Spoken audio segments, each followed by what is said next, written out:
அயலி சீரியலில் அடுத்ததாக என்ன நடக்க போகுதுன்னு ஒரு சூப்பரான ப்ரமோ ரிவ்யூ பார்க்கலாம் வாங்க. என்னோட ரிவ்யூ பிடிச்சிருந்தா லைக் பண்ணுங்கள். அயலி ரித்திகாவோட என்கேஜ்மெண்ட்காக எல்லா வேலையும் இழுத்து போட்டு செஞ்சிட்ருக்க. இதை பார்த்த பாட்டிக்கு பயங்கர கோபம்.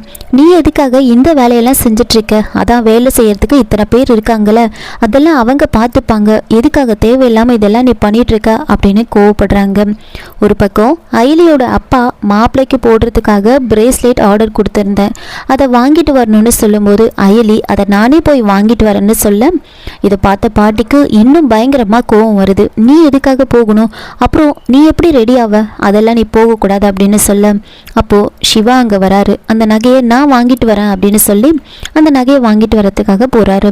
இன்னொரு பக்கம் அயலி ரெடி ஆகிட்டுருக்க, ரித்திகா ரெடி ஆகிடுவாங்க. ரித்திகா ரொம்ப அழகாக இருக்காங்கன்னு சொல்லி எல்லாரும் வந்து பாராட்டிகிட்டு இருப்பாங்க. ஜமுனா செல்லம்மாலாம் வந்து ரொம்ப சந்தோஷமாக பேசிகிட்டு இருக்க. பாட்டி அங்கே வந்து ஆமாம் அயலி எங்க அப்படின்னு கேட்க, அக்கா ரெடி ஆகிட்டு இருக்காங்கன்னு சொல்கிறாங்க. சொல்லிட்டு இருக்கும்போதே அயலி ரொம்ப அழகாக ட்ரெஸ் பண்ணிட்டு வெளியில் வராங்க. இதை பார்த்ததுமே ரித்திகா ஜமுனா செல்லம்மான்னு யாருக்குமே சுத்தமாக பிடிக்காது. அயலி அப்படி நல்லா ட்ரெஸ் பண்ணிக்கிறத பார்த்து அவங்களுக்கு ரொம்ப கோவம் வரும். எதுக்காக இவ இப்படி ட்ரெஸ் பண்ணியிருக்கா அப்படின்ற மாதிரி வந்து பார்த்துட்டு இருப்பாங்க. அப்போது ஜமுனா வந்து அயலி கிட்ட வந்து சொல்கிறாங்க, இங்கே பாரு, மாப்பிள்ளை வீட்டுக்காரங்க வரும்போது அவங்க கண்ணு முன்னாடியே நீ வரக்கூடாது அப்படின்னு சொல்ல, பாட்டி ஏன் அவன் வரக்கூடாதுன்னு சொல்கிறீங்க அப்படின்னு கேட்க, அவள் வந்தானா அவள் யார் என்னன்னு எல்லாத்தையும் கேட்பாங்க, நாங்கள் என்னென்னு சொல்கிறது அப்படின்னு கோவப்படுறாங்க. உண்மையை சொல்லுங்கள் அப்படின்னு கேட்க, அப்போது என்னென்னு சொல்லட்டும், அவங்க அம்மா ஒரு கொலைகாரின்னு சொல்லட்டோமா அப்படி இப்படின்னு ரொம்ப அயலியை கஷ்டப்படுத்துகிற மாதிரி பேசுகிறாங்க. ஜமுனா நீ வரவே கூடாது, அப்படி மீறி வந்து நீ யாருன்னு கேட்டு உண்மை தெரிஞ்சதுன்னா உனக்கு ஏன் கல்யாணம் ஆகலை அப்படின்னு கேட்டாங்கன்னா என் ஜாதகத்தில் தோஷம் இருக்குன்னு சொல்லணும் அப்படின்னு ஜமுனா சொல்லிடுறாங்க. இதை கேட்டு அயலி வந்துட்டு சரிங்க சித்தி, நீங்கள் சொல்கிற மாதிரி நான் செய்கிறேன், அவங்க கண்ணு முன்னாடி நான் வரமாட்டேன், நீங்கள் எப்படி சொல்கிறீங்களோ அதே மாதிரி சொல்லிடுறேன் அப்படின்னு ரொம்ப ஃபீல் பண்ணிவிட்டு அயலி ரூம்குள்ளே போயிடுவாங்க. அவங்க போட்டிருக்கிற ஜுவல்ஸ் எல்லாத்தையும் கழட்டி வச்சுட்டு ரொம்ப ஃபீல் பண்ணி அழுதுட்ருப்பாங்க.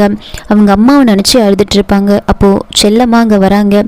அப்போது அயலி வந்துட்டு ஃபீல் பண்ணிகிட்டு இருக்கிறத பார்த்துட்டு, என்ன பண்ணுறது, எல்லாம் உங்கள் அம்மா அந்த மாதிரி வேலையை பண்ணிட்டு போயிருக்காங்க அப்படின்னு பேச, அப்போது அயலி வந்துட்டு எங்கள் அம்மா பண்ணாங்கன்னு சொல்கிறீங்க, என்னை விட எங்கள் அம்மா என்ன பண்ணாங்கன்னு உங்களுக்கு தான் தெரியும், அப்படி என்ன தான் தப்பு பண்ணிட்டாங்க எங்கள் அம்மா அப்படின்னு ரொம்ப கோவமாக பேச, அப்போது செல்லம்மா நடந்ததை நினச்சி பார்க்குறாங்க. அயலியோட அம்மா தான் செல்லம்மாவோட ஹஸ்பண்டை வந்து ஷூட் பண்ணியிருப்பாங்க. இதை நினச்சி அவங்க அழுதுகிட்டே, உங்கள் அம்மாவால் நான் நிறைய இழந்திருக்கேன், இப்போ அதை பற்றிலாம் நான் பேச விரும்பலை, வீட்டில் எல்லாரும் ரொம்ப சந்தோஷமாக இருக்காங்க, எந்திரிச்சு வந்து ஆகிற வேலையை பாரு அப்படின்னு சொல்லிட்டு போகிறாங்க. அதுக்கப்புறம் ரித்திகா என்ன பண்ணுறாங்கன்னா, அவங்களோட ஸ்லிப்பர் கிழிஞ்சிருக்குன்னு சொல்லி அதை தச்சிட்டு வர சொல்லி அயலிக்கிட்டே கொடுக்குறாங்க. அயலியும் தயங்காமல் அந்த ஸ்லிப்பரை வாங்கிட்டு நேராக வந்து வெளியில் வந்து வராங்க. அவங்க வந்து அந்த ஸ்லிப்பரை தைக்கிறதுக்காக வந்து அங்கே கொடுத்துட்டு பைக்கில் வெயிட் பண்ணிட்டு இருக்கும்போது 4 பொண்ணுங்க வந்து நடந்து வந்துட்டுருப்பாங்க.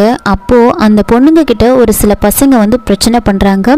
அவங்களோட முகத்தில் வந்து ஆசிடை ஊற்றுறதுக்காக வரும்போது அயலி போயிட்டு அவங்களெல்லாம் அடித்து போட்டு அந்த பொண்ணை வந்து காப்பாற்றுறாங்க. இன்னொரு பக்கம் வர்மா என்ன பண்ணுறாங்கன்னா, அந்த ஸ்பெஷல் ஆஃபீஸருக்கு வந்து ஒரு பார்சல் வந்து ஒன்று அனுப்புகிறாங்க. அதில் வந்துட்டு இந்த மாதிரி ஒரு ஸ்கூலில் பாம்பு வைக்க போகிறோம் அப்படின்னு சொல்லி ஒரு லெட்டர் வந்து அனுப்பியிருப்பாங்க. இது உண்மையாக பொய்யான்னு தெரியல, ஆனால் நம்ம ரொம்ப அலர்ட்டாக இருக்கணும் அப்படின்னு அவங்க டீமில் வந்து எல்லாரும் பேசிகிட்டு இருப்பாங்க. இதோட இந்த ப்ரோமோ வந்து முடிச்சிருக்காங்க. என்னோட ரிவ்யூ பிடிச்சிருந்தால் லைக் பண்ணுங்கள், மறக்காமல் சப்ஸ்கிரைப் பண்ணுங்கள். தேங்க்யூ.